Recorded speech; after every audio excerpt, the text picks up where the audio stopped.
Hey, welcome to Eye on the Illini. Folks, this could be one of the whiniest podcasts you've ever heard. I don't know. The Missouri guys had to do one today that was probably pretty rough, but it was definitely a challenging game for anybody who was watching this who was an Illini fan. Here we are on a Central Post Game on the STL Sports Central YouTube. Thanks for joining us.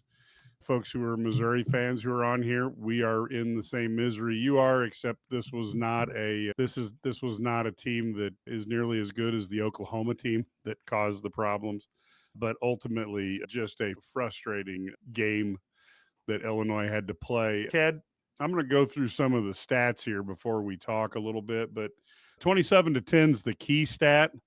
That's the one that is probably the ugliest of all. And that is just an ugly stat. But Illinois was outgained by 3 yards by a putrid Wisconsin offense, and a putrid 301 to 298. Wisconsin only managed 92 yards rushing, and it didn't matter because they had 209 yards. Had 92 yards passing, but that didn't matter that they were bad because 209 yards rushing. Penalties, 3 for 40 on Illinois, but 2 of them killed drives in the first half when they might have been able to do something to take the heart out of this Wisconsin team. Illinois had 64 plays to 59, and I think when you look at 5 sacks that Illinois had, it was just a rough night for Illinois. Luke Altmaier couldn't set up the throw because he was constantly under fire. Illinois couldn't run up the middle because they couldn't block that either. Brad, you have your little Christmas hat on, but no, you have to read it, Mike. Grumpy. Grumpy. I read it. Yeah, I'm grumpy. Yes, grumpy. We are going. This is probably not going to be as positive as we always are, but no one's expecting that. Yeah, start us off here, Brad, because we all thought that Illinois. Look, Lance Allen said it best. Broadcaster up in Milwaukee said that most likely Illinois just has to get to 3 touchdowns and they'll win, and that wouldn't have worked. And this horrible offense looked really good tonight, and the Wisconsin one. I don't know what they were trying to accomplish tonight. I really don't. They look totally unprepared. They look like they did not want to be there, almost to a certain extent.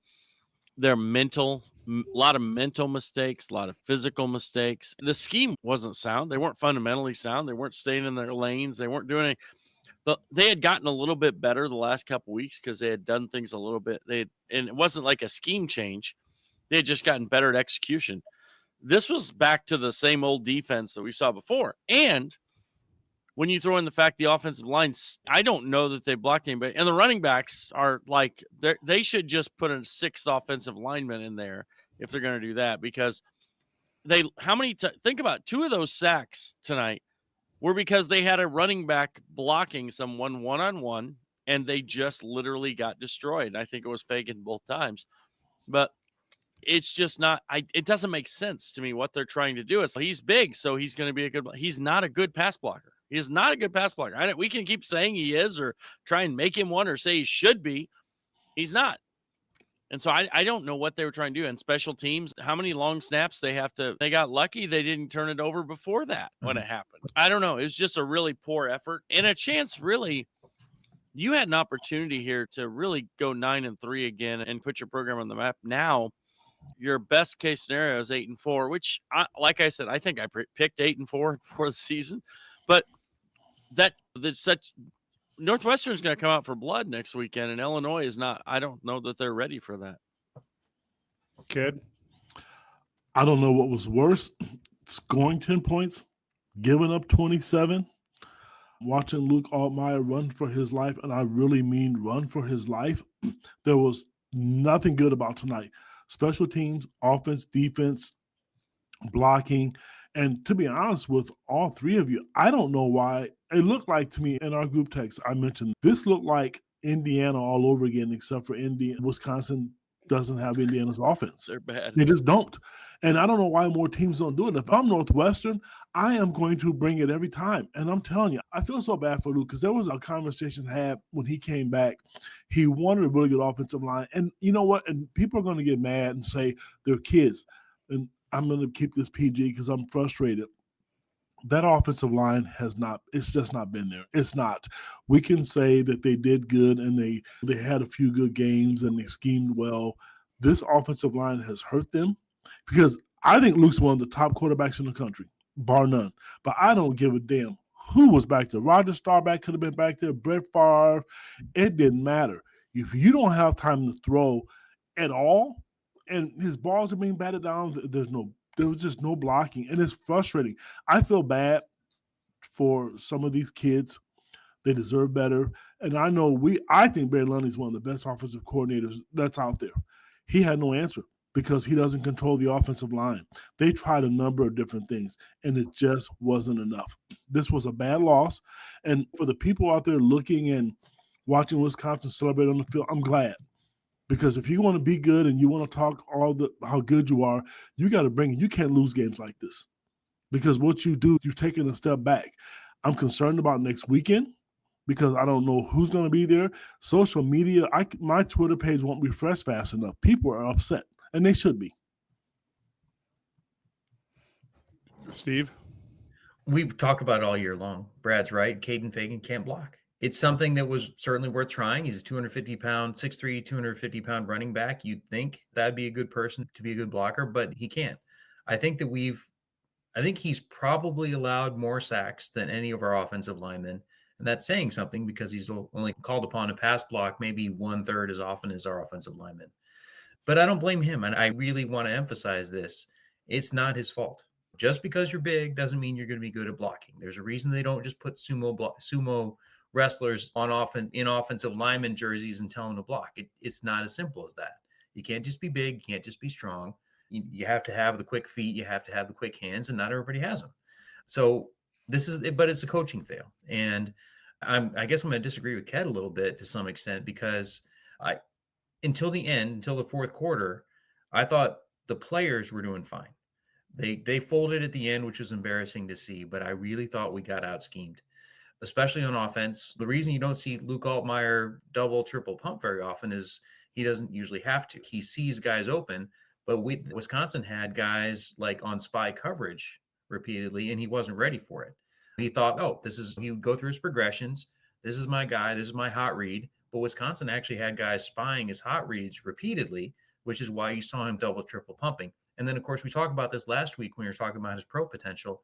That ball comes out really low. He's not as tall as you think he is. I don't know how tall he really is, but he's not actually 6'2". And then when you throw it from here and you're not that tall, guys can bat it down pretty easily. And that's what was going on all night long too. And that's coaching. That's Wisconsin's defensive coaches being better than our offensive coaches. I'm not going to excuse the players because, like I said, especially at the end, we really lost our composure. And that was the most disappointing aspect of the night for me. I thought that we had a mature team of good competitors. I would never have expected us to just fold like that when we had a chance to win late. I kept expecting the big turnaround to happen, and it just didn't. And then it got worse. But really, I put this on the coaches. This was a trap game. You should have known that because Wisconsin's been tough the last couple weeks. Yes, I know they lost 31-7 against Indiana, but that's way better than most teams have done against Indiana. Indiana doesn't like to let the foot off the gas, and so to only lose 31-7 at Indiana is not a bad result. And then, of course, they beat Washington the game before that in Wisconsin. This was a trap game. And our coaches should have known that. And our players, frankly, should have known that. We came out a little bit flat, and we got flat out coached. That was a disappointment in a week or in a season. Whoops, the lights just went out here in this room.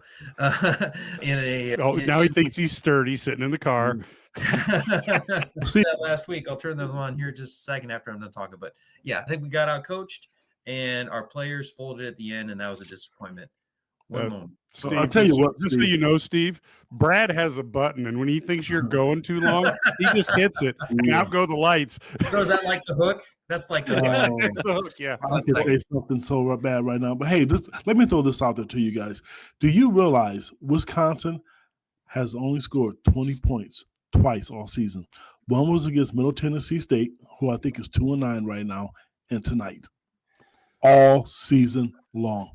Twice. So I'll tell you, I got a couple things here, so might as well get it out there and watch the fur fly. Illinois, we have said it, and I've talked about it for months. At the 5 to 9 million that Brett Bielema gets to spend on players, Illinois needs more money for football, and they need more money for assistant coaches. And guess what, guys? If you spent X this year, we already know that Wisconsin's going to spend more money next year. We know that Penn State's going to spend more money next year. Rutgers Schiano is talking about how he's got more. We know that Signetti with Eli Lilly making so much money, they're going to have more money. So you're going to have to move up your spending just to keep up. I'm not talking to get better, to keep up. Signetti's got a contract that his coaching staff will be in the top 5 compensated in the country. So there's a lot of challenges in front of this team. And when I look at the Wisconsin team, you take the record away. This is a team that has been ranked over the last 4 years in the mid 20s in recruiting rankings versus Illinois in the high 30s, low 40s. So I think the difference in some of the talent was seen today because they were motivated. It's senior night. They don't have a bowl game. All the trap reasons that Steve Sturm talked about, they're fired up. Our guys don't come in as fired up. And then I think there was probably some athleticism that I saw out of positions on Wisconsin that I quite frankly didn't see on Illinois. And I think the smoke and mirrors that Illinois has been able to do against some good teams is there. And then the other side, I think, so you're going to have to spend more NIL. There's no doubt if you want to be competitive. And then the other thing I think, and this is just me, but I think USC, Michigan, Illinois, Nebraska, and Washington, they're all going to be teams that'll finish around 8-4 or higher. And I think they're very weak teams. But the schedule, the way it works now, where you can avoid, if you get lucky, you can avoid some good teams, means there's a lot of teams between 8-4 and 10-2 that just, if you were back in the old days when it was the Big 10 and the Big 8 and the Pac, you had smaller conferences. I don't think there'd be quite as many of these 1-loss teams, but I just think you don't play all the best people because you can't play your whole conference. And the SEC's got the same problem. But I just think Illinois, there's a cut. They can't compete clearly with Ohio State and Indiana right now. And if they don't have their heads on straight and their coaches don't coach well, there's a whole class of teams that can be pretty dangerous as well. Brad, you can disagree with me on all fronts. Okay, I will. First of all, the NIL, the revenue share for Illinois will be roughly $15 million for football. That's the rev share. Just the 20 plus million, the 75% they're going to give football is going to be $15 million right off the top. So that's fine. And they're getting as much money as anybody. And so from that. Except one thing. One thing. What? Okay. LSU has already committed to Lane Kiffin against all the rules that they're going to pay $25 million a year for their football team. Sure. But if Illinois is paying $6 to $9 million without the revenue share, and they get the revenue share money, they should be able to put out a product around $20 million. It's just that they should. I mean, they do that, yeah. But I don't even care about that because I think that's part of it. That wasn't why they lost this game. And so we can talk big picture, and we always want to look big picture, but that doesn't have anything to do with not being able to scheme your team, not being able to coach. I agree. And so it doesn't matter.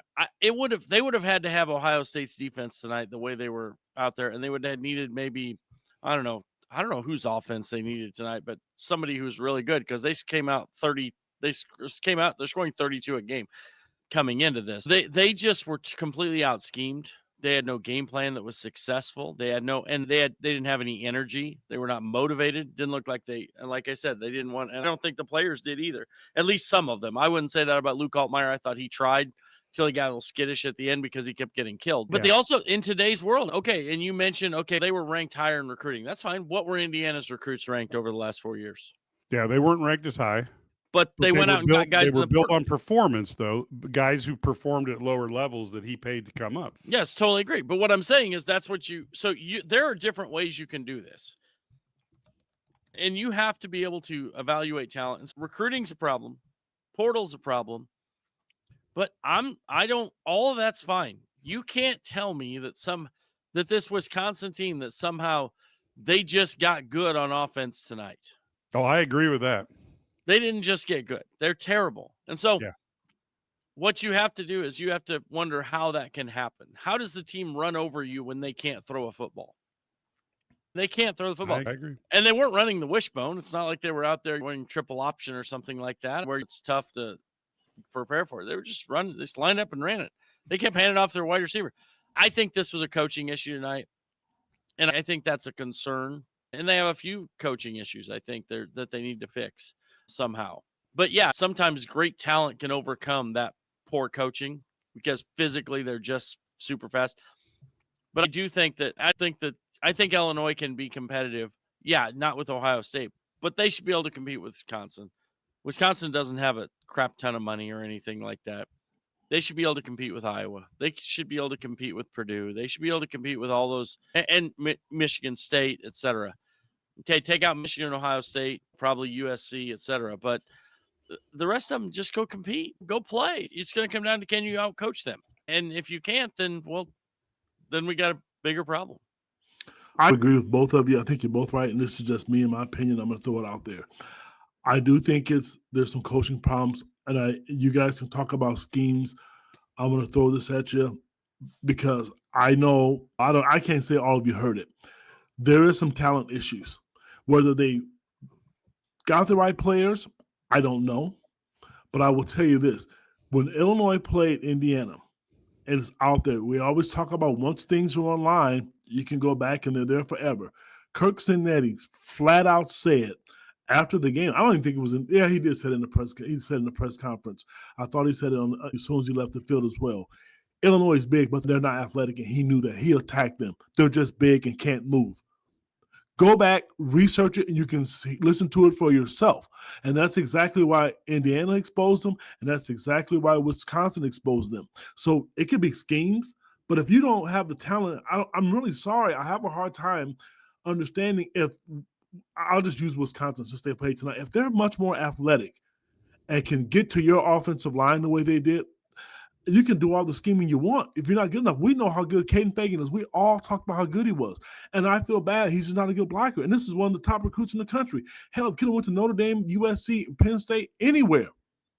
But he didn't. It's sometimes the players have to take ownership. And I agree, the coaching, there were some things I would do differently. I understand that. And Steve, you definitely did a really good job of explaining that. But it's all of it. I think if they want to go out, if they're going to have the money, and I agree, the revenue sharing, they're going to get $15 million, then damn it, they better figure out how to spend it and get the right players. Because I do think Brett is a good coach. I really do think he's a good coach, and I do think he's the answer. I know people are probably upset about that. Should there be some other changes? Yes, I do think so. I'm really sorry. I'm not going to say what, because I'm not in people losing their jobs. I'm not one of those guys, okay? But Brett is a competitive person. He's extremely professional. You saw how upset he got with Priestley at the end of the game, and I can only imagine what he was saying to him. But fact of the matter is, I'm not going to be that guy to say the recruits don't matter. Money matters right now. This game of us just sitting here thinking that Illinois can just go, I know they have $15 million in revenue share, thinking that you're only going to spend $6 million. You're not winning like that. It's not going to happen. I'll leave it with this. One of the things that Brett Bielema was really good at, and he's hung his hat on, he's done a good job of being an offensive line coach and defensive line coach. This was not good, guys.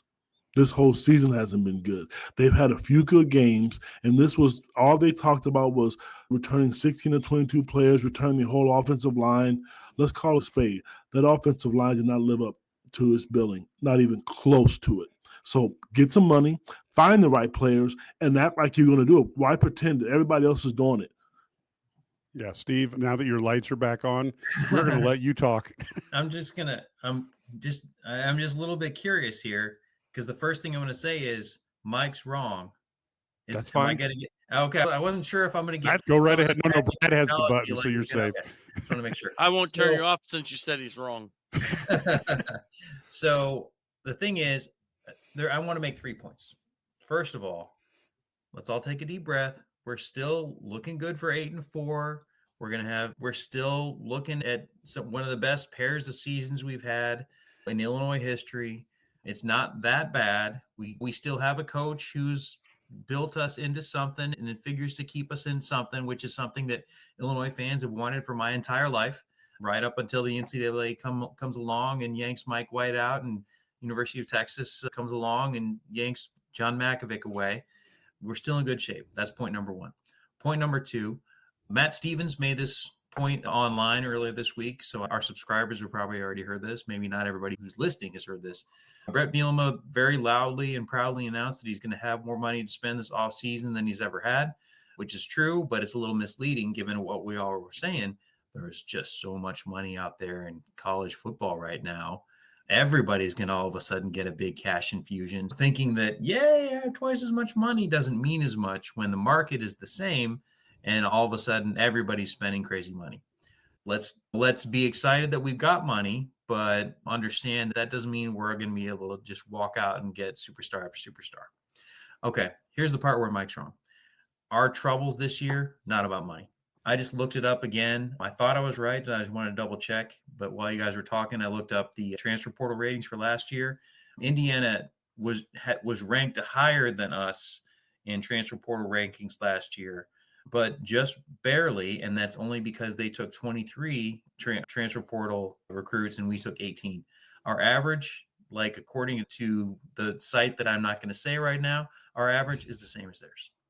So it wasn't about the transfer portal. It's not about the recruits. It is about the coaches. And that's where the rubber hits the road.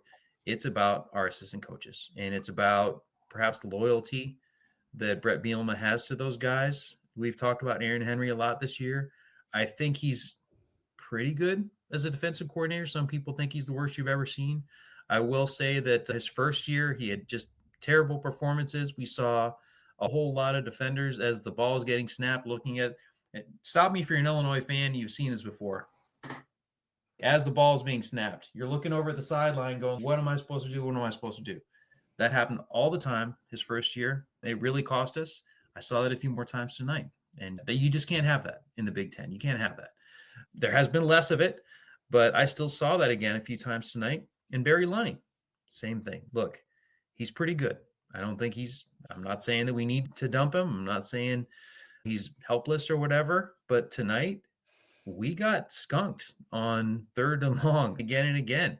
Luke Altmaier's first 2 options again and again didn't work. And then we go to try to run the ball, try to establish the run and let play action pass help us along.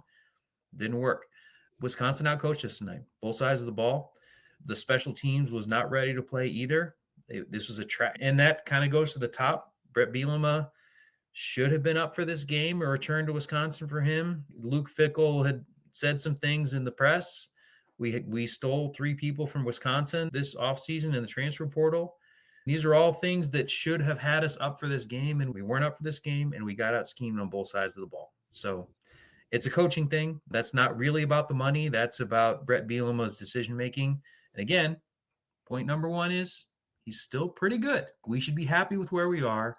But that's the next step, in my opinion. Yeah, you made Ked so mad he dropped out of here. Oh, but man. hey, listen. Hey, here's a question for you though. Bielema's talked about being a developmental program. Where is that?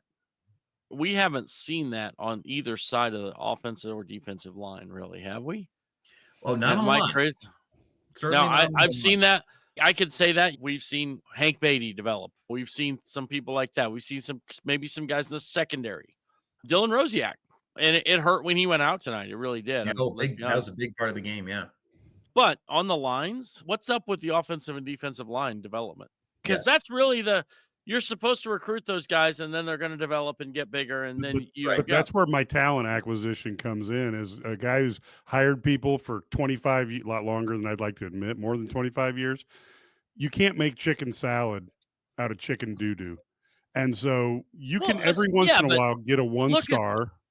No, but they don't have to be once. These are 3-star guys. I know. I'm just saying, but these you are got to guys pick the right guys, Brad, because ultimately exactly. But that's about talent evaluation. It's also about development. They have to get better. You can look at these guys. Some of these guys were like, Brandon Henderson was going to be great, right? I don't know. Is he? Like I said, that's where I've always been. He's good. Man. He's okay, but J.C. Davis is an NFL draft pick, and he just got destroyed tonight. I'm looking at this. It's hard for me to say that any of them are good. I'm not trying to be mean here, because if any, maybe it's not them. You know what I'm saying? Maybe it's not the players. Maybe we need to evaluate who the offensive line coach is. Which is a fan. If they're not. That's what I was saying. Okay, first of all, we don't actually know if some of those recruits are good because they have not played. Now, the presumption is that they're not good because we do keep reaching into the portal, we reach in the JUCO ranks, and those are the guys who play. So presumptively, and we could also use some help, and they're not playing. Yeah, presumptively, that means that every single guy that we've gotten out of high school in the last several years is not good enough. Maybe that's true. I will say Brandon Henderson is really good. I thought he actually played really well tonight. He was the only one that I would say played really well tonight. Then aside from him, Josh Geske, who I've run down over the years, because especially when he got the starting job, really did not look the part. He's actually had a pretty darn good year. The offensive line in general had looked, of course, good last year. You would have expected him to be good again. I think either they're injured or there's been some overconfidence that's hurt them, certainly. And on the defensive line, we clearly recruited badly. But that's a position. You've said that since day one. Yeah, me and Matt Stevens could just go back and forth. We could, except the volume would have to get turned down because we would be yelling it. From day one, these guys we're bringing in are arguably not Division I recruits, probably not Big Ten recruits for sure. They're not good, and that's the proof is in the pudding there, because that's a position group where you do rotate guys in, and when the high school recruits have come in, there's a clear problem. So we've brought in some good players, to Mike's point, from the transfer portal on the defensive line, and they've been the stalwarts. Angelo McComb, I actually really like Angelo McComb. He could really turn it into something. And I said that actually from the start when we got him out of high school. But aside from that, it's been a terrible failure on the defensive line. And I think that's been fairly obvious, and you would think Brett Bielema would have done something about it. So, yeah, that's a real problem on the lines. Everywhere else, let me jump in. Program has been better. But let me jump in, though. Problems. When you take a look at, when you hear people, when we're talking about recruiting, Steve does a football recruiting spotlight where he actually goes through and reviews and analyzes and then puts out an article on every recruit, what they can and can't do and how they measure up. And you can go back through our 5 years of being Illini guys, or almost 5 years. And Steve has his stuff is on paper. If you're a member, you can go back and look up anybody who's committed. He's done an article on them and done exhaustive backgrounds based on film review. And he's got an amazing hit percentage on who's going to be good and who maybe isn't. So that's what we're talking about. If you're a member of Illini Guys, $99 a year, then you can go ahead and have that opportunity as well. Let me take one brief moment here and talk about what we have going on with our friends at DraftKings. Hey, Missouri, big news. It's almost your turn to get into the game, because DraftKings Sportsbook is coming to the Show Me State on December 1st. Soon, you'll be able to get fast payouts when you win, a safe and secure app that's easy to use, and promos that keep the action going all season long. No wonder it's America's top-rated sportsbook app. The countdown is on. New customers can sign up right now. And you can score $300 in bonus bets on launch day.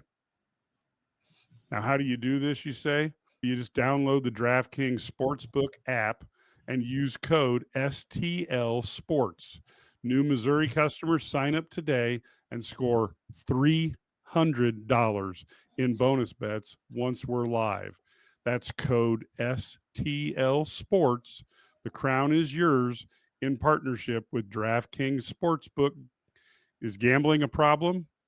Call 1-800-GAMBLER. 21 plus, physically present in Missouri. Eligibility and restrictions apply. Subject to regulatory licensing requirements. Bonus bets are non-withdrawable and they expire 7 days after issuance.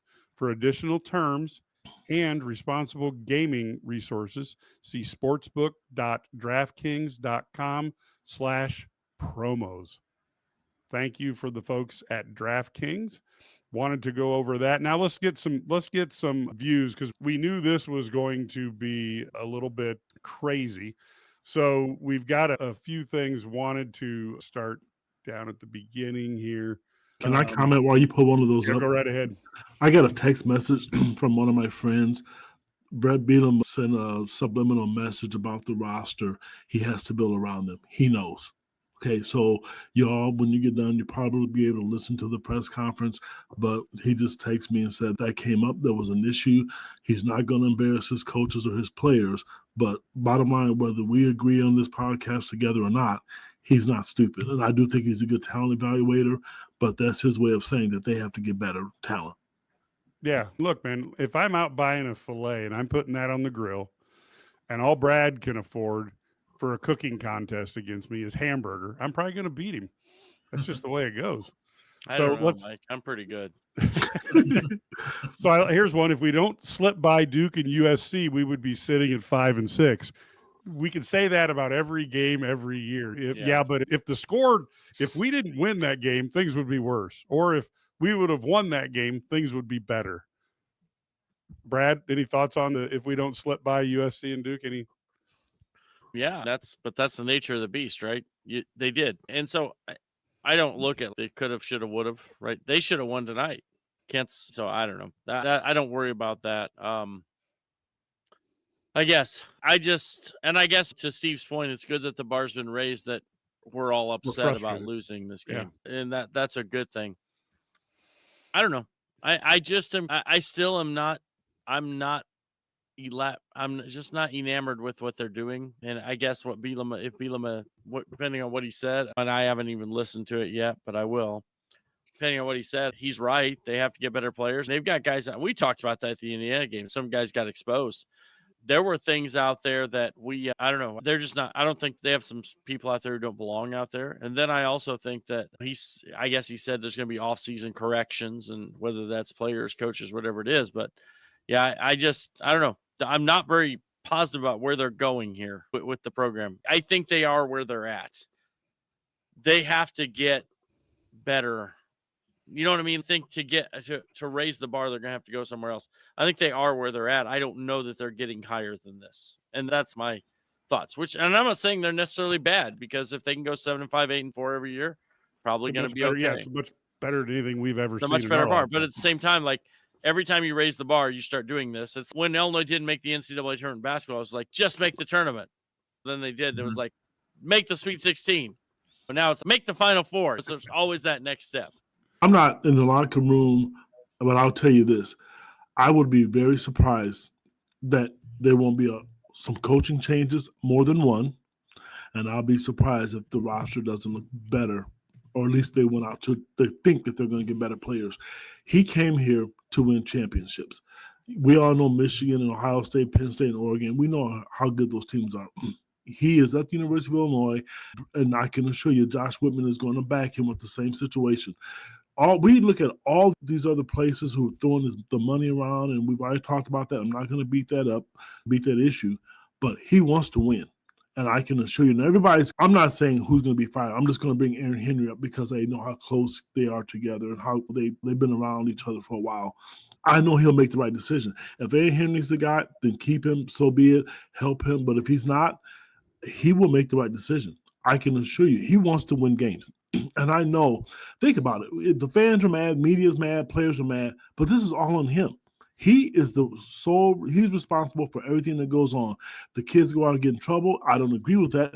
It's his responsibility. If the offensive line is not better, then that's his responsibility. Either help the coaches or you replace the coaches. If the defense is not better, it's going to happen. at some point in time, because he's not going to settle. This was an opportunity lost. And I heard Kerry Davis talk today. People didn't think this was a team that was trying to go to the college football playoff. They're kidding themselves. They were. And it didn't work out that way. And I can assure you, Brad is smart enough, and he will make the right changes, whether we agree or not. He's not going to settle for 8 or 9 wins. He wants to continue to build and try to win championships, to compete with the better teams in the conference. I hope Ked's right, but I'm with Brad. I don't see a pathway to becoming a 10-win team very often right now. Of course, next year's God knows what it's going to look like. We're going to be losing almost all of our contributors on both sides of the ball, and I don't know what we're going to do next. Obviously, we're going to have some more money, but like we talked about, the buying power that $10 million gets you isn't going to be as much. That's the part that people don't. I don't know.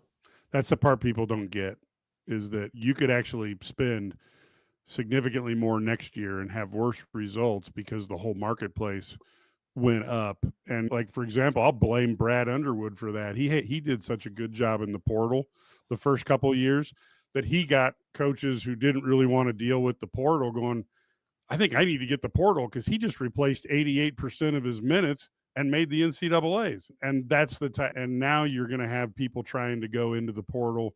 It's going to be interesting. Now, this is the type of losses why Illinois football will never be taken seriously. I don't know if that's the case, but I will say one thing. When Brett Bielema gets frustrated about Illini fans as to why they put so much of the past and throw it at him and his coaches, this is why, because when Illinois fans get at their highest, we have the greatest safety in the history of Illinois football, fumbles a block punt and starts a Rose Bowl that started off great, ends up in an avalanche, and Illinois fans are going, what the heck just happened here? So I don't know if this is emblematic of it, but it could be worse. We could be Nebraska right now.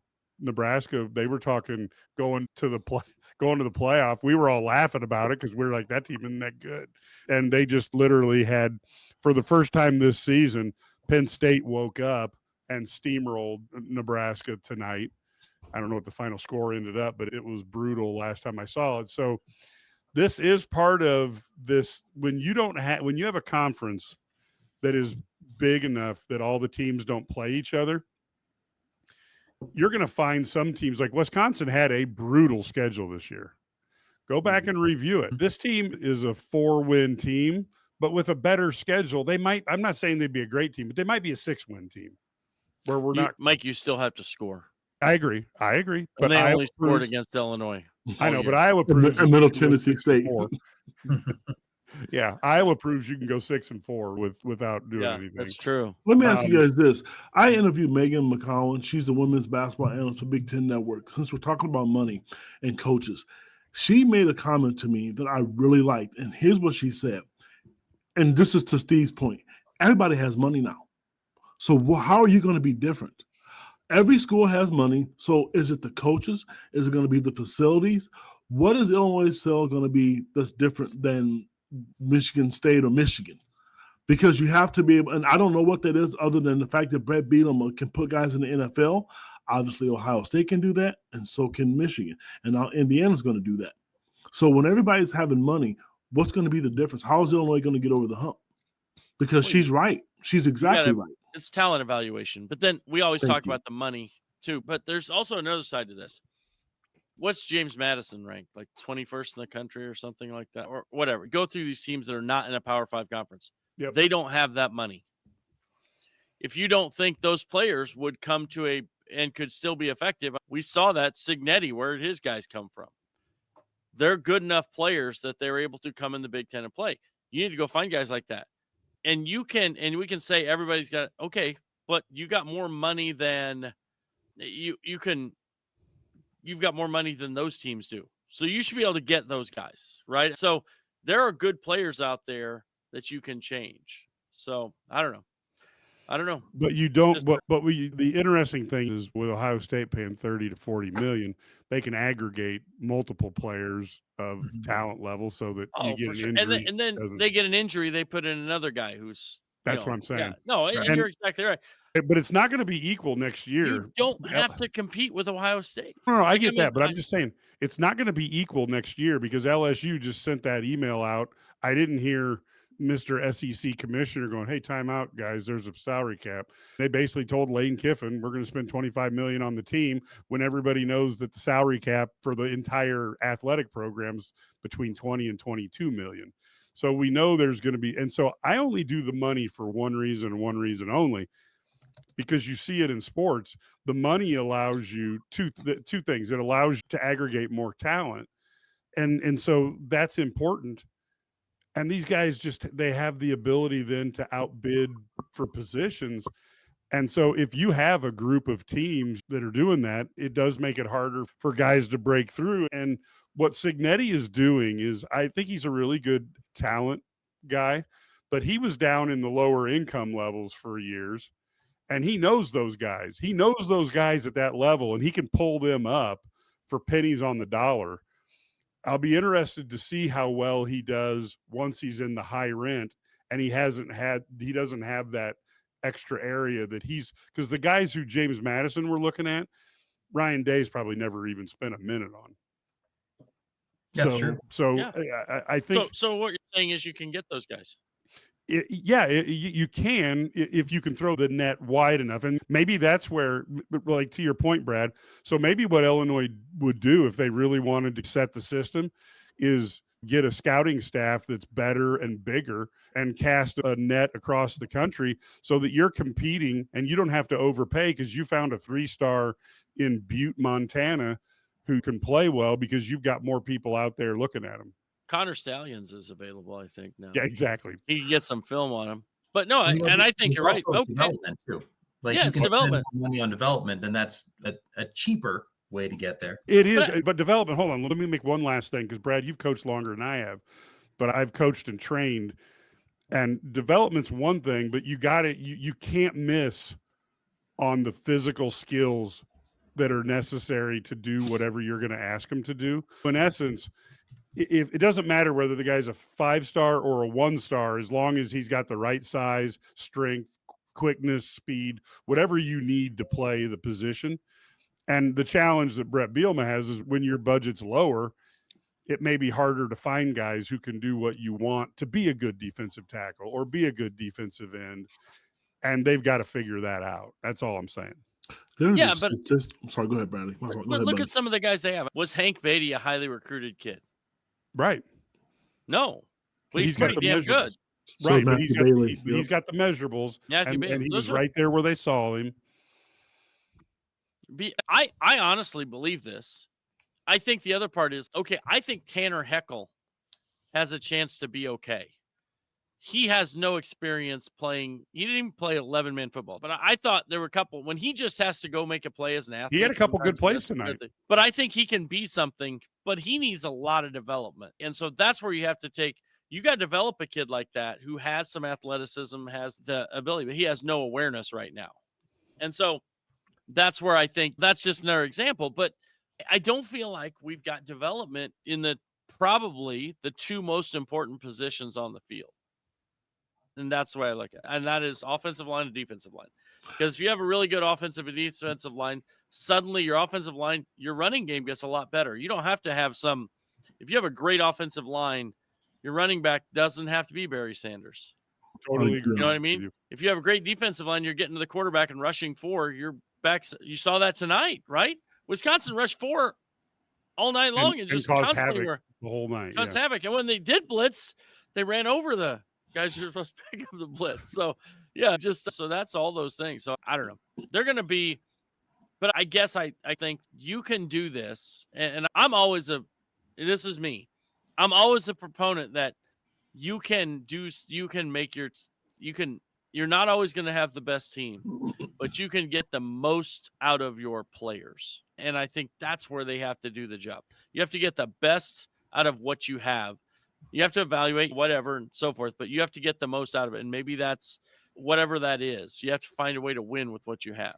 But when we look at Brett Bielema, before we get too panicked here, he's got a team that we would say has talent deficiencies compared to the people at the top of the conference, right? Yep. And yet he's got an opportunity to bring them in at 8-4.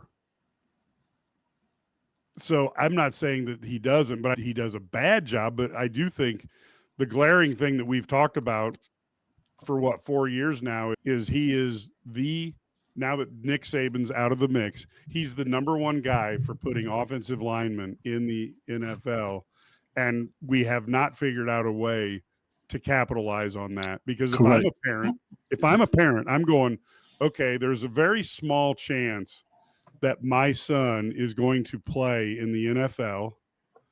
So there's not a big chance that my son's going to play in the NFL, but I can go play at Illinois and potentially increase his chances, because this guy has a proven track record of putting people in the NFL, and they haven't figured out that because and then I have no idea why they can't recruit defensive line, other than it's a high demand position, and Illinois doesn't typically have high demand dollars to throw at it. Hey, do you guys know, somebody posted on the chat here, did they only have 3 interceptions the entire season? Is that factual? I know we have to look that up, but 3 interceptions and 8 fumbles, or whatever the case may be. That, and I don't know what the reason for that is. We can talk talent. We know we can beat that to death. That is accurate. That is 3 accurate. Receptions the whole year and 8 fumble recoveries. Yeah. Okay. Yeah, we got one guy who's just crazy. Yeah, there's some mad people here tonight. Yeah, but they should be. But you know what? Because they care, and the bar is higher. I get it. Look at that one. And that was his happiest. I had to get his happiest post. And then follow it up with they need everything. So at least he gives you a reason why he feels the way he feels. But I do think that's ultimately, this is why, and I come from corporate America, and whereas Brad's got to figure out as a coach, Brad's got all those titles for winning at a very small school and beating bigger schools all the time, who go, how the hell did he do that to him? And I come from the thing that when I lost is because a lot of times these other guys would out-invest me and then I'm dead. Now, Matt has got totally bored with our conversation. He's leaving. No, I think he's trying to find a place where he can talk. Yeah. Like I said, I find myself really torn right now, because I feel like the team has done pretty well for the talent level it has, but is that the level that Brett Bielema wants to be at and Josh Whitman wants to be at? And because I just don't feel like those guys are the same as Ron Gunther, who basically said, we're going to be competitive with no understanding of what that means. We're going to always be in the black and we're not going to get in the NCAA's way. And I think those were his only rules. And I think Brett Bielema, I'm not saying he wants to break the rules. I'm just saying that I don't think Brett Bielema wants to be competitive. I think he wants to field a team that has a chance to win against anybody. So I would say, sorry. Let's give Matt, since he's walking around in the middle. Matt, any thoughts on what you've heard us talking about? How, because the fans are mad, and basically it's all offensive line coach and defensive coordinator. And we're arguing about, are the players good enough? Do the coaches really do? Maybe they do need to get better. Where are your thoughts on this whole thing? The offensive line played bad. I thought, look, I guess I'm going to be the public defender for Aaron Henry here, because they had the gash, the 84-yard gash. That can't happen. And I know that Wisconsin's not an offensive powerhouse, but the defense is what kept you in this game from it being a complete and utter laugher like it was in Bloomington, Indiana. I don't know how everybody doesn't see that. I said that, Matt. I did. I said that. Matt, I'm not sure it was the defense as much as it was the Wisconsin offense. Okay, but you Brad, realize how bad they are. I know what you're saying, Brad. I don't necessarily disagree with it. But like when the other team plays well too, Brad, you and I have had Sturdy, you and I have had these conversations that like the people, our subscribers sometimes forget there's 2 teams on the field. Like, oh, yeah. You know what I mean? Like, I do agree with that. Look, Darian Dupree is somebody that Illinois recruited very heavily and lost out on. He's one of the kids. Good player. Everybody points to those Chicago billboards that Wisconsin put up at the beginning of the Fickle era, and Darren Dupree didn't get him. Okay, they point to a coach at Mount Carmel that will not send his players to Illinois, and therefore Darian Dupree is a Wisconsin Badger and goes for damn near 200 today. Okay, that's a recruiting miss that you didn't need to have. that bit you in the butt today because he's a really good player. But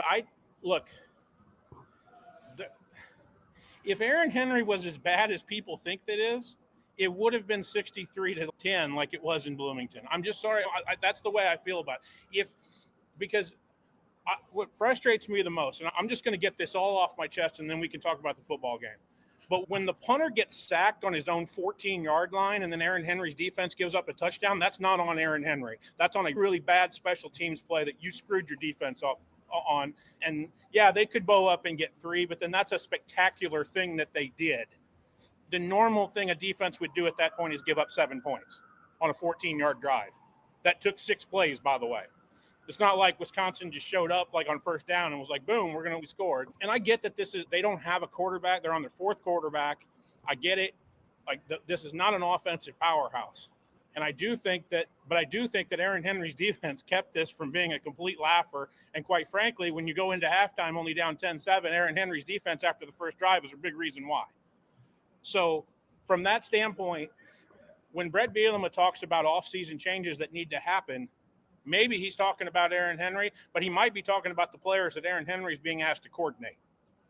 Because none of them, I'm telling you right now, probably none of them except for Gabe Yakis is going to be on an all Big Ten list. Maybe Matthew Bailey. Maybe. But I tried to get him to admit today that the 84-yard touchdown was in his gap, and it didn't happen. So they ran away from what we wanted to do. And I'm like, somebody's got to be in that gap. It's either you or Miles or the superstar secret recruit that they said they never wanted to give any of the Purdue file. They didn't want to give the Matt Rasitich file to Purdue because he might actually sign there. Every time Matt Rasitich gets close to contact, he gets allergic to it. And then 84 yards the other way, and we're playing the fight song. Like I will say in Bailey's defense on that play, that was a brutal hold that was not called. Okay. So he would have made that tackle, I believe, had not been there. Tackle. Rasitich actually he totally just whiffed on that. Oh, he didn't. Which has happened more than once. And 2 months ago, how many times did he whiff it in Bloomington? There's not. I said, no, that's happened too often. He comes downhill too hard, and then he misses, and that's because a good defense. One is safety. We all know what safety's supposed to mean. Safety's supposed to mean that you are the last wall and you get the guy down. Right? So here's my question, though. How does he get – and this is back to what we were talking about before you got out here, Mike. If he's out there and we can all see that there's clearly an issue, why is he out there? Because the guy behind Matt Rasitich isn't any better. But that's what I'm saying. So that's a problem, but that's an evaluation problem. Correct. So you can't agree with that. It's all you could afford, Brad. Oh, we've seen Tanner Heckel try to do that and get allergic to contact in Seattle, Washington. I'm talking about safeties, and actually corners. I want to see those guys behind him. We presume that those guys behind him aren't good. That's what I'm saying. Maybe they're not bad. Never see them. Those guys don't play at the end of blowouts. They don't play. Period. We don't know. But if we're saying that there's obviously like tonight there was a coaching issue tonight, and that's what we've decided. So we had a coaching issue tonight. They weren't ready to go. Scheme was bad, whatever. Offense especially. But so if that's the case, then I just gotta wonder how you don't try somebody different when one guy does it. And maybe you can say in practice he's better, but whatever. Some guys you got to throw them in there. You know what I mean? And I would like to see them try somebody different because we know this doesn't work. Yeah, because when we talk about Matt Rasitich, we're talking about the third safety. Yeah. Because your starting safeties are Miles Scott and Matthew Bailey. And I've said it before, and I love Miles to death, and I love Matthew Bailey to death, but anybody who makes the college football playoff wouldn't be dead with those two safeties as their starters. They can be on the roster, and they can be important contributing members of the roster, but they wouldn't be caught dead as their starting safeties. And they sure as hell wouldn't be caught dead with Matt Rasitich as your third safety. And everything that they've said, look, Brett, here's what, Sturdy, I know what you're getting at. Here's the thing, and look, this is Aaron Henry's position group too. Let's be very clear about this. But there isn't a damn thing that this football team touches that Brett Bielema doesn't have a say on. So if we all thought that Sabor Kareem should be out there, Brett Bielema would be saying, get the damn kid out there. And the head coach hasn't done that. He did play for a while. And it looked good. He played like 3 snaps a game, Steve. No, remember after the Washington game, he was in there a lot. And then he suddenly wasn't. So now I didn't see anything they did wrong. I'm assuming he did, but I'm just saying, like Sabur Kareem actually had a chance. He looked good, and then He all of a sudden hits. He's Yeah. long. I don't know if anybody in the building knows if the young man knows what he's doing yet. And that's probably true. I always look at it like one of those things. You know what? They say if it ain't broke, don't fix it. If it is broke, fix it. Try Right. something different. What do we call it? The definition Insanity. of insanity, right? Yeah. Keep trying to. He played 16 snaps against Rutgers, Steve. Yeah, Like, I know. That was the one where he disappeared. But week 4, and he's So playing. here's the thing on development. This is where Brad and I will fundamentally disagree. And fans can pick Brad because he's the coach for years and he's a nicer human being. But the bottom line is for me is sometimes I you don't know gotta about that second part. sometimes you gotta buy what you can afford. And to me, when I talk about money all the time, I understand money can't buy you happiness, but it can buy you a boat and you can float right up next to it. And I think sometimes when somebody says, I'm reading this one, and I'm not trying to say this because we don't say that about kids, but look, here we got somebody saying Torrey Cox sucks. Okay. Maybe he doesn't. My point is if you only have $1 and Torrey Cox is the best player who will take the $1, what do you do? Our players are playing for Ohio State. Right. So- Do you guys know why nobody can block Texas Tech? Because they went and bought a defensive line. Which is exactly what I would do Nobody- if I could raise the funds. Yeah, nobody can block Vanderbilt. You want to know why? Or very few teams can block Vanderbilt in the Southeastern Conference. You want to know why? Because they went and bought a defensive line. Like, Yeah. I mean, I'm not talking about Illinois in comparison to Illinois' defensive line. I actually thought up front today, short of the bust by Dupree, like I thought they played pretty well up front. To be honest with you, like I thought they did a really good job. So my point is that what Mike's trying to say, and I'm telling you, like, we all go back to the 22 defense, or at least some of us go back to the 22 defense. That 22 defense had a lot of NFL players on it. The 25 Illini defense has one NFL player on it. And I'm glad that Ked's not here because he would argue with me on Matthew Bailey. Matthew Bailey's not an NFL player. Like, Gabe Yakus is an NFL player. And Xavier Scott was an NFL player. And he's not here anymore. He's done for the year. So, like, when you don't have that, you have to play above yourself. And I'm telling you right now, like, this team talent-wise has never shown the capability to be able to do that. Now, is that a coaching issue or is that a guys you're putting on the field issue? Because here's the other thing that I saw, especially in the second half. Everybody bitches and moans about the fact that Dylan Rosiak's not a great middle linebacker. I see it in the game room all the time. You took him off the field in the second half, and guess what happened? Yeah, oof. And We talked about that. Yeah, so I don't mind if our subscribers want to absolutely get angry about what happened here over the last 60 minutes in Wisconsin on the scoreboard in Madison, Wisconsin. I agree with Sturdy. It might be the worst game that, you know, from a all three phases standpoint that Illinois played under Brett Bielema. The game in his first year at Virginia was really bad. The Purdue blowout. The game at home against Michigan State, where they were basically down like 4 really significant players, and you had no business losing that game. That was a bad game. They were both like that one because that one was at home. But this one, you got dog walked by a team that just played harder and played cleaner than you did. And I'm just telling you, that may equal that this is the worst one. But if you want to like fire Aaron Henry, that's great. But that's not going to solve the problem. Like, bringing in somebody else to coordinate this defense with this group, I don't believe is going to solve the problem. I think you need better players. And the 22 defense proves that to me because, like, they had NFL players on all 3 levels, and the 25 defense doesn't. And so when you don't, you've got to base it. I don't have a problem with what they're doing schematically because it's like, hey, we got to keep everything in front of us. And we've got to basically make these long drives so that young, inexperienced teams without a whole lot of experience, because the analytics guys will tell you if you keep the drive long, like, they're going to screw up. The offense is going to mess up, or you're going to get a bust and like you're going to get a sack. That's how they've gotten off the field a lot. So I'm just telling you, there was an energy problem at the beginning of this football game. There was an execution problem throughout the entire 4 quarters. And you got dog walked in all 3 phases by a team you shouldn't have. But this team is from a talent standpoint is about 7-4. I got it. I'm sorry, but they are. And I don't know. You can tell me where the 7-4 should have come from, but it's about a 7-8 win football team. And if this doesn't pour cold water or slap cold water in the face of everybody in the Smith Center about what they have to do going forward this offseason, then nothing's gonna. Because you need an influx of talent, of difference makers for next season on both sides of the ball. You need guys on the offensive line that can come in and play, because Wisconsin's edge rushers were just flat out better than you today. And I get told all the time that J.C. Davis is going to the NFL and Melvin Priestley is going to go to an NFL camp. If those Wisconsin edge rushers don't get to the NFL first, that's something seriously wrong with what I'm watching, because they completely dog walked Illinois on the outside today. I just don't. This roster's not capable of being a college football playoff team yet.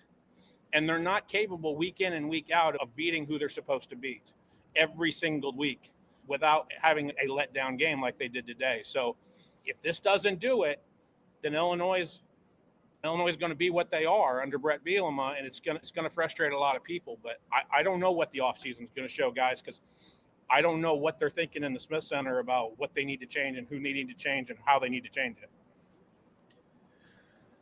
I was going to say, like maybe 4 or 5 times ago, it's crazy. And it's I don't know how this fits together in our whole puzzle here, because I agree with you, Matt. We are where we are, and I don't know how we get to the next level. It's a good question. But the funny thing is, comparison to Illinois' basketball program, where our secret sauce has been getting Balkan players or European players who are under the radar and getting them for getting more talent for less money than we'd be getting for American players. The secret sauce for our football program right now has been small-time players that we're getting from 1AA schools that are not even good 1AA schools, that haven't even played well at 1AA schools, and then they come in and all of a sudden they're 100% better at Illinois. And that same is true for small high school programs too. And that has been our greatest path to success right now. And of course, those guys are low money players.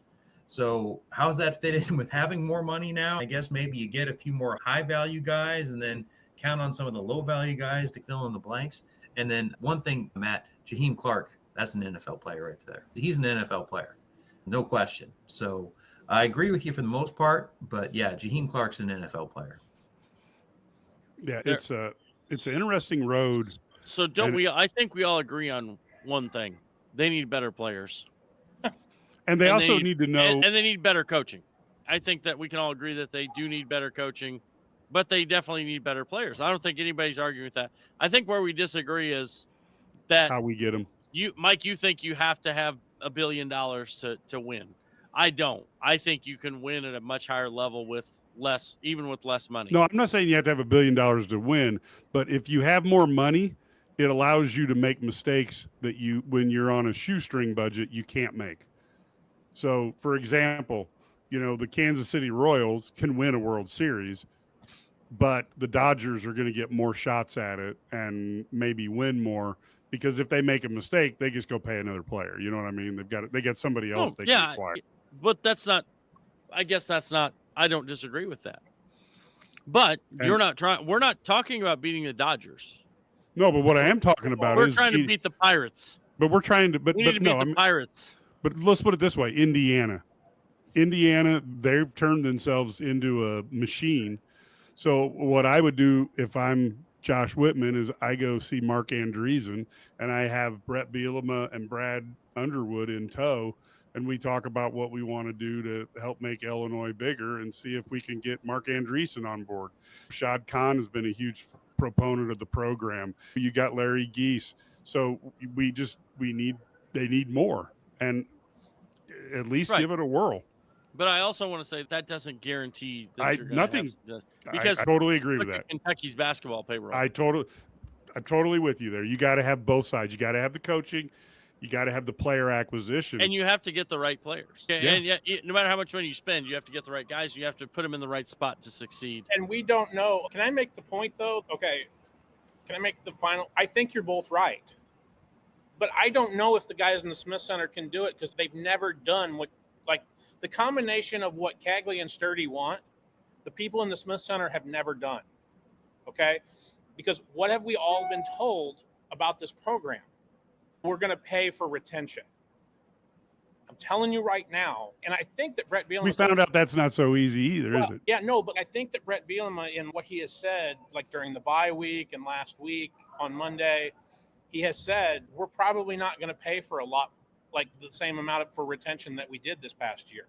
Not because we don't want to do it. It's just because the players that could come back that we could retain aren't as good as the players that we wanted to retain going into 2025. You follow me so far? Okay. I don't know how to evaluate Illinois if they want to go after big fish in the portal, because they've never, at least in the Smith Center, because they've never tried to do it. They've never tried to do it. So I can't I can't sit here and tell you, IlliniGuys subscriber, that this is going to work or it's not, because they've never tried. I don't know. People get frustrated with me when I give that answer. It used to be an acceptable answer. If somebody's never done something in my entire tenure, in my 5 years that Bielema's been here, I can't sit here and tell you that I know that's going to work, because they could go portaling really hard and bring in a whole bunch of guys and be 2024 Florida State. It could happen. And so I don't know if Pat Hamilton and the player personnel people inside the Smith Center can be properly evaluated on the philosophy of molding what Cagley wants and what Sturdy wants and putting it together, because nobody in that player personnel department in the Smith Center has given this a go yet. So let's say that's true. What has Brett Bielema done, though? Retained a whole bunch of guys to make a really... No, I'm talking about his whole career. What's he number one at, Mike? Getting guys to the NFL on the offensive and defensive line. There's no excuse for them not to be better on the offensive, defensive line, just based on what Mike just said. There's no excuse for that. And if you're better on the offensive, defensive line, you're going to be a better football team. It is that simple. Texas Tech proved they have now, if you can afford to pull it off, I don't know. But they proved if you put together a defensive line, you can build a whole team around that, because that defensive line that they have in their front seven is just woof. And so maybe you can't afford a front seven, but maybe you do a front four and at least a left side of your offensive line and a center. And because to me, that if I'm going to do it, and again, I cannot look, if I'm recruiting to have somebody play for Brett Bielema, I walk in and I show these are the people that played for him in the NFL. Here's their stars. So he doesn't have to have a 5-star to put people in the NFL. And oh, by the way, 3% of people who go to college go to play in the NFL. You want to up your chances? Why don't you call one of these people? See what Brett Bielema did for them. I will say Bielema did recruit with the big boys at Arkansas. He got some high level, I wouldn't say top level, but high level SEC classes in those 3 years. Now, are those guys at Illinois right now? I'm not sure. That was back when the SEC didn't pay their players, Steve. Because they never paid. Back before this, the SEC never paid. Never. Yeah. Of course. I mean, the highest paid guard in the NFL played for Brett Bielema at Arkansas. Yeah. Until he retired. Like, he just retired this year. Like, and the best tackle in the last 15 years played for Brett Bielema. Look. No. Okay, counterpoint to the Cagley NFL argument. None of that matters if you lose next week, finish 7-5, and finish 13th in an 18-team Big Ten, because kids will look at you and go, "I don't want to play for that." The only reason kids would want to do that and sign up for that is if you're overbidding for everybody else for your services. Here's where I do have a history. Until that philosophy changes inside the Smith Center, I have a history of saying Illinois is not going to do that. Because the best predictor of the future is the past. And so that's why Illinois needs to sit down and figure out where they want to be with the football program. Yeah. And then they need to decide what they need to do to get there. And look, I don't want to be this perceived wrong. Brett Bielema is the best coach that Illinois has had since John Makovic. And you could argue that Makovic took over a much better situation. Brett Bielema took over a big pile of dog doo-doo. So now you got to go back and compare him to Mike White. And Brett Bielema has been able to build this program up without making Illinois an NCAA target, although that's harder to do nowadays. Again, you just got to figure out what you want it to be and then how you get there. And to me, maybe you decide in the portal, making something up. This is an example for discussion purposes. But maybe you just say, you know what, we're gonna get the best offensive and defensive linemen that we can buy for X, and we'll trust that our DBs and our wide receivers and our quarterback and our running backs will be better because we've built the lines up. I'm not saying that's what you would do, but just using as an example. So let me ask you this, guys, because you guys have covered, the three of you guys have been doing this, covering Illinois longer than I have. Let's just be real about this. I have a long resume, but it's not here. It's only 5-6 years of here. Okay. Here's my question, and I'm going to ask it now because I don't think we can get to the holiday without asking it. If Brett Bielema at the end of the year says Aaron Henry's coming back and Bart Miller's coming back, or the Barbarians coming at the gate to the Smith Center at that point, or or on the flip side to that, is Memorial Stadium half full in 2026? That's what I was just about to say. Because I don't think that okay. But again, if I put Steve Sturm in charge of this offensive line, I'm not real sure that the results are all going to be all that different. Yeah. If he got the guy he wanted, like in a perfect world, Bob Bostad, I'm not sure the results are really that different. You sold this on retention of these older guys. That's why the offensive line is what it is right now at Illinois. That's not on Bart Miller. Somebody's got to be on somebody, though. You are the position coach. That's what I've always thought was hilarious about Fitzy up at Northwestern, is he's been exonerated. And I'm like, so basically the buck doesn't stop at the coach when you have all this shit going on in your program and things go to hell in a handbasket, and I've been exonerated. So then what happened? But I'll tell you what happened. It's the thing that I've been talking about for a month. Okay. And I talk about it at the end. Basically, when we get to November, it's the thing I talk about all the time. The marriage of Barry Lunney's offensive scheme with the way that Bart Miller wants to coach his offensive line isn't working. So if that's the case, then you have to make a change somewhere, Brad. Is that if you don't want the old people pulling a rope in two directions? I'm not saying they're I'm not saying that Bart's trying to. I know, I'm not saying anybody's doing anything wrong. It's just They have different philosophies, and that's fine. But I think a lot of offensive line coaches would look at what Barry wants to do and go, okay, yeah, but how the hell am I going to, if you're not going to help me in the run game, how the hell am I going to run the football? You know what I'm saying? If you look at what Indiana does on offense, if you look at what Oregon does on offense, there are times in which Dan Lanning and the coaches, Bob Bostad in Indiana, go, we got to get some big boys up front and get them moving. We got to figure this out.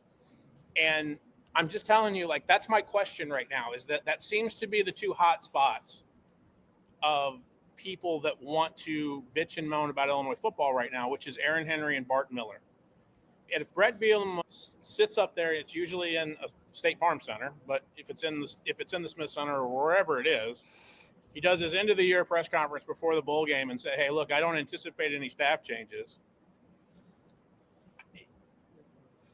What? That's fill in the blank for me. That's okay. Well, okay, but there's still things that are going to happen here. First of all, they got a game next week. Sure. If you win that game, we're going to have a different conversation because you're 8-4. And if you win a bowl game, you're 9-4. You won 9 games. Okay, 10 games, 9 games. It's a different argument. Okay, but back to your other point, like they're not on the same page.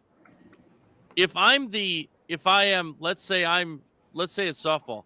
If I pitch the ball, if we're going to work somebody away and we play them to pull, then we're going to have very little success. You know what I'm saying? So we got to make sure our defense matches what we're trying to do. And so these are things you have to do. You have to have a plan.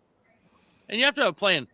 And so if they're not connecting, then you get rid of one of them. I don't care which one it is. If you think it's Lunney's fault, Miller's fault, whatever, if we want to go back and line up and maybe Brett wants to run the I formation because Fagan would actually be better in a pro style like downhill running attack anyway. But I just don't – you got to have them connect. They have to be on the same page. If they're not on the same page, it doesn't work.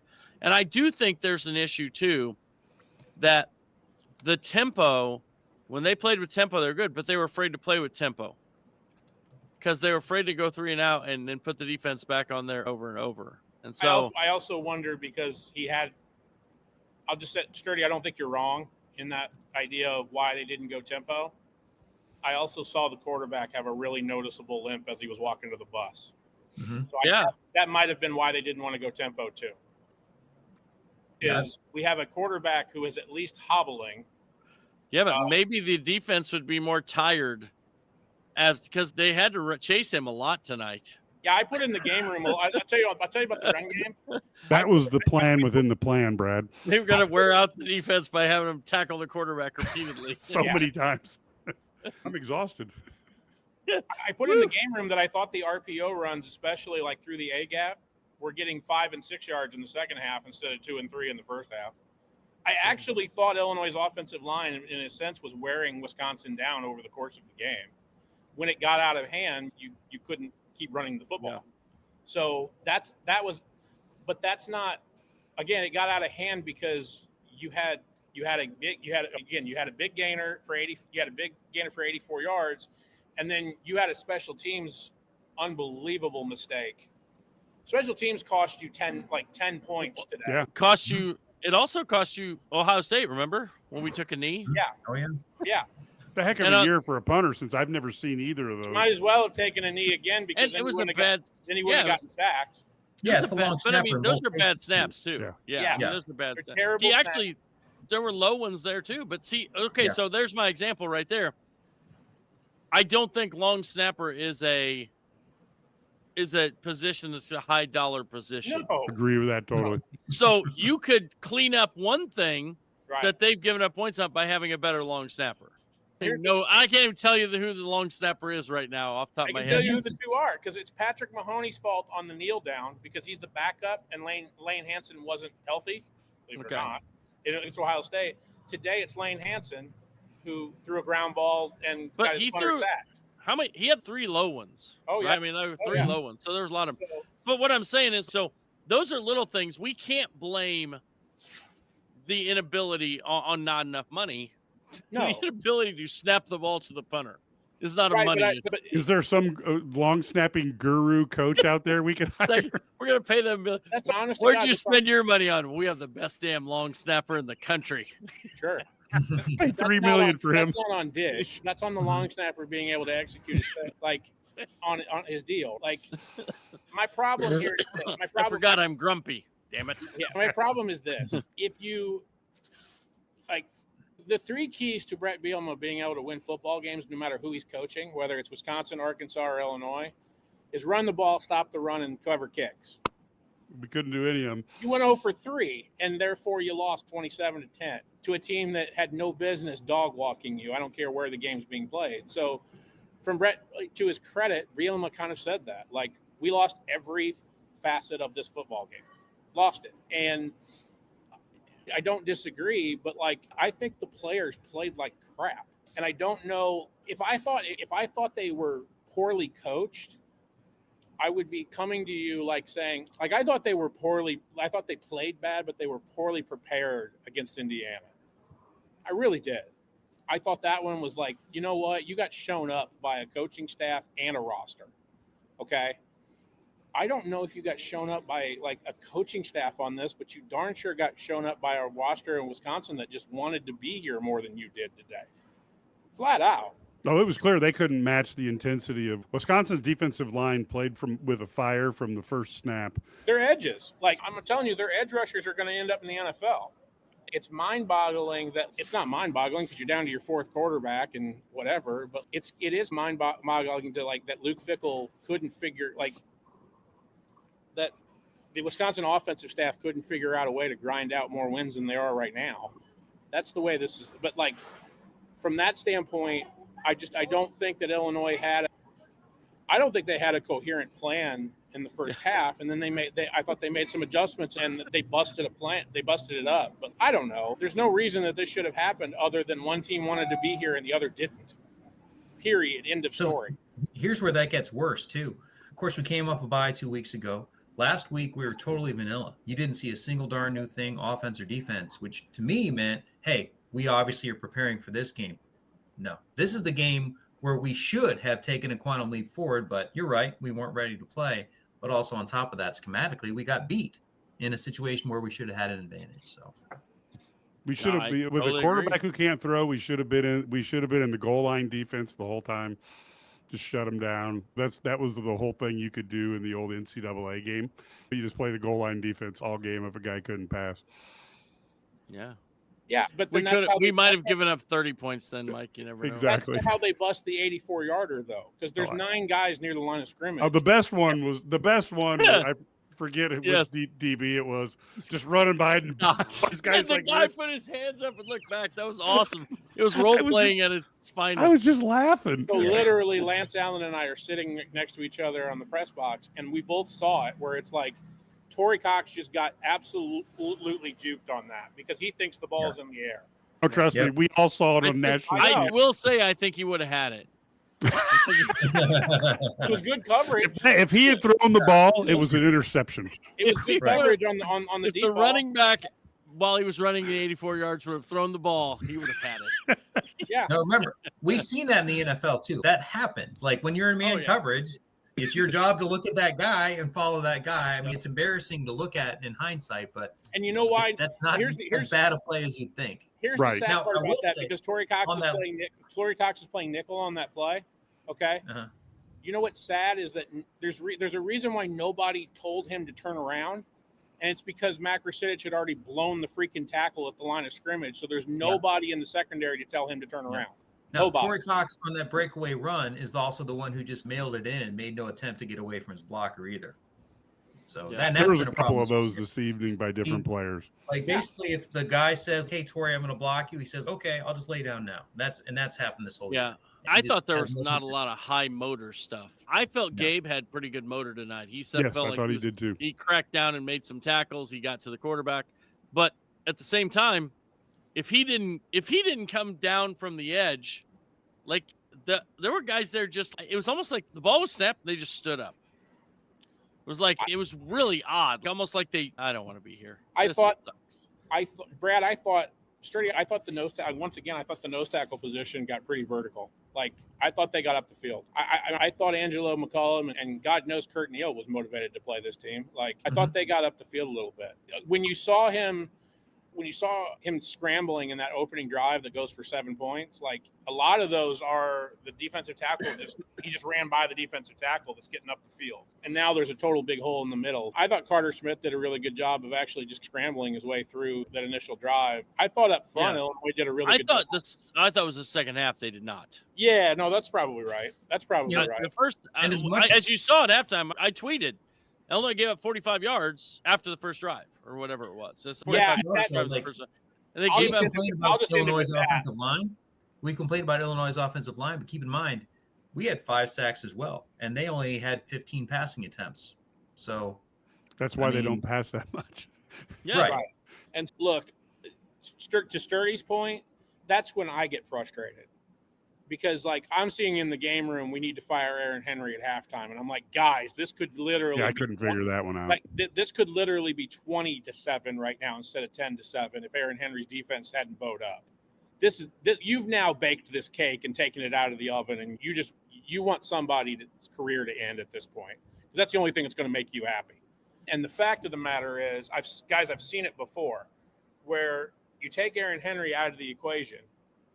And I'm not trying to be the public defender for Aaron Henry. If Brave Miller wants to do it, then he can do it. But if you take Aaron Henry out of the equation and you hire somebody who, I'm going to be real with everybody, okay? Penn State thought they were a national title contender and one of the huge reasons was they brought Jimmy Knowles in to coordinate the defense.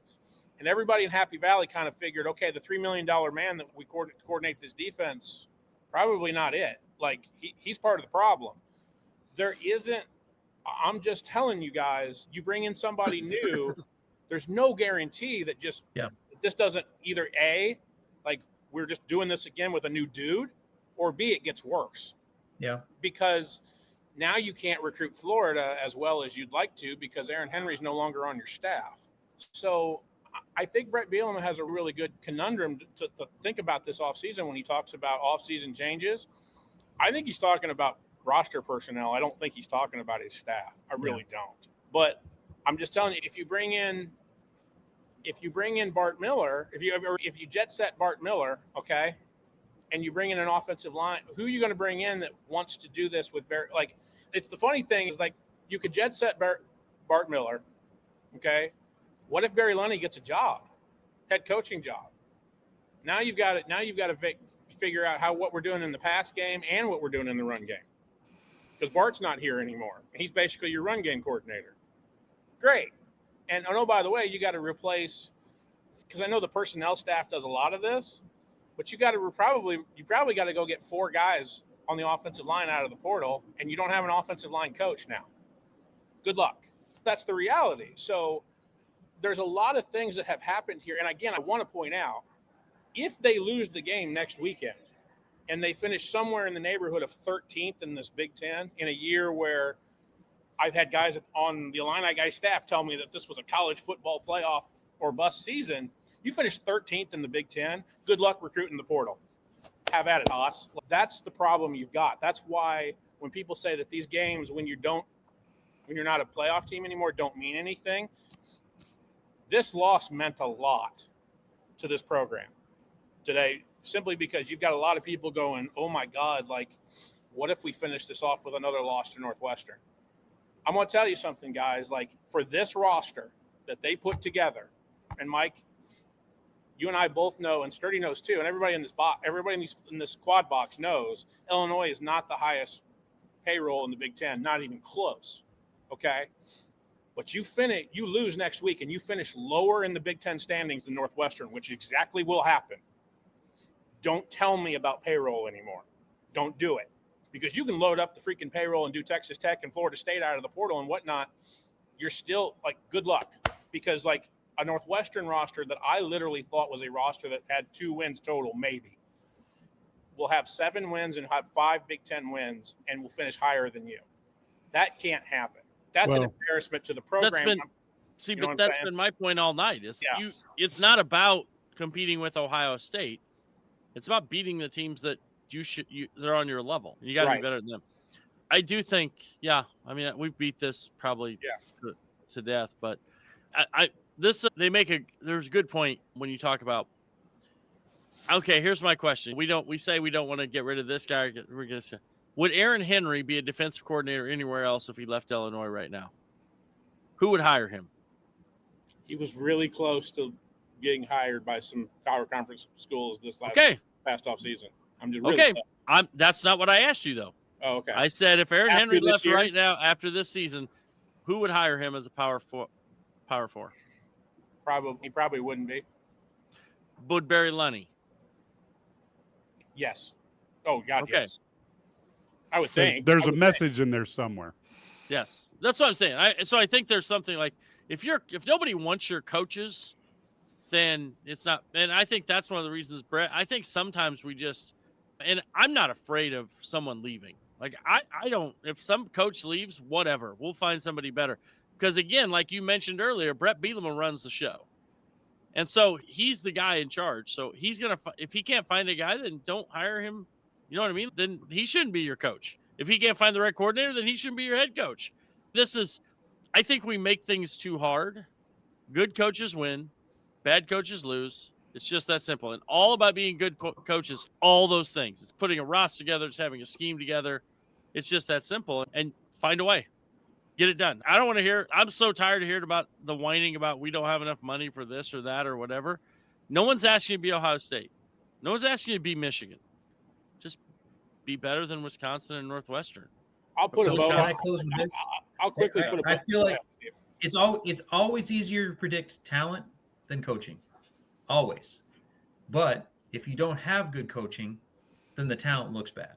So that's just the final thing I'm going to say about that. So what I'm saying is you could go out and get me the best defense coordinator in the land. I'm not going to name names.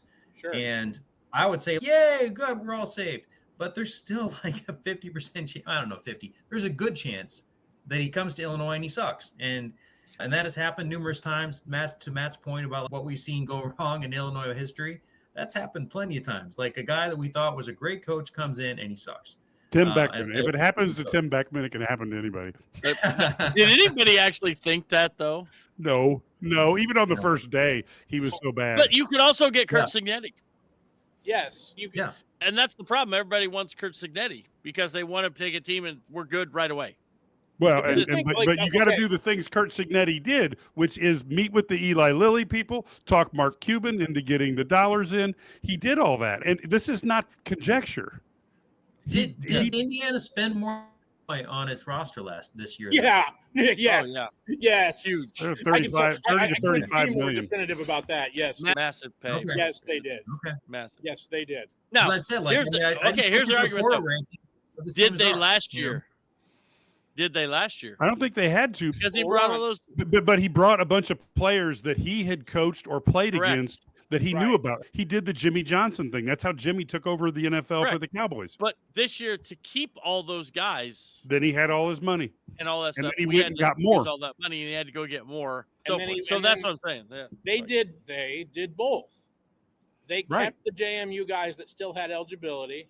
And They went out and went got a couple then- guys some studs. Yeah. Yeah, and then they went out and spent a whole crap load of money on two brothers, the Mendoza brothers, to play quarterback. And then You know, they went Mendoza and was the 7th rated quarterback in the transfer portal. 7th. He looks great because Cignetti has a fantastic coaching staff.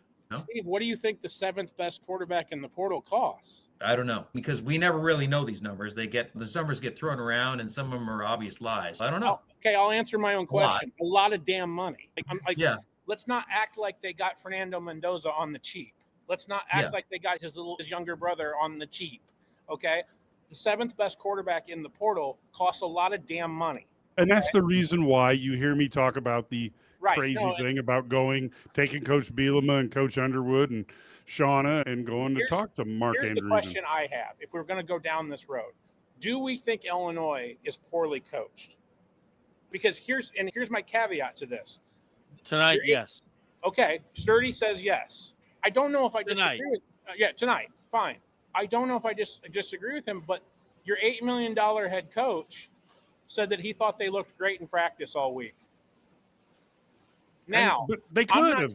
I'm like, look, Sturdy will be the first one to tell me he has coached teams that looked great in practice all week and then just absolutely got to the game and absolutely laid an egg. Yeah.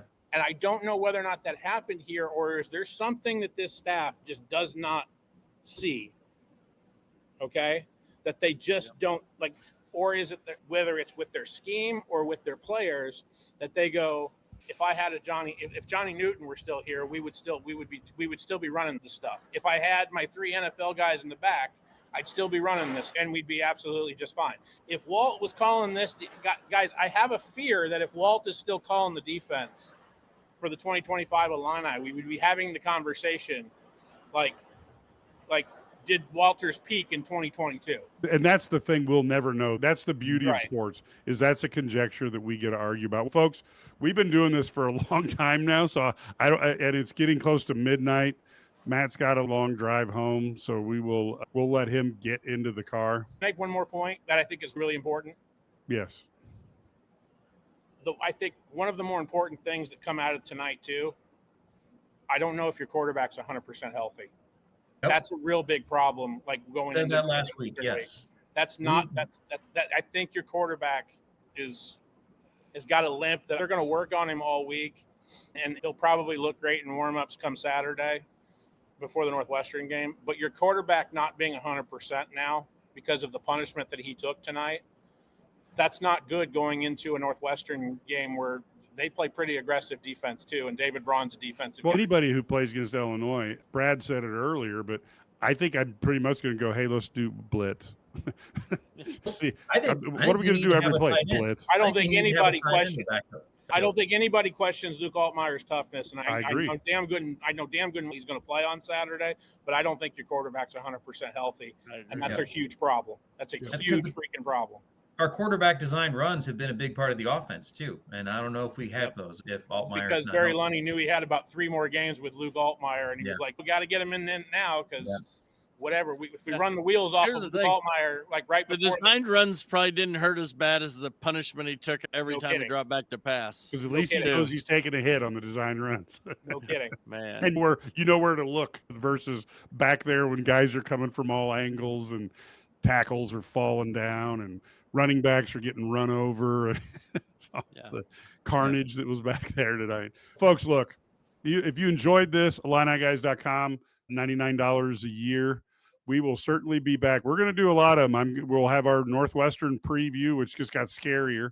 Then we'll also have Monday. We will do a post game with the Texas, wherever, Antonio, whoever they are.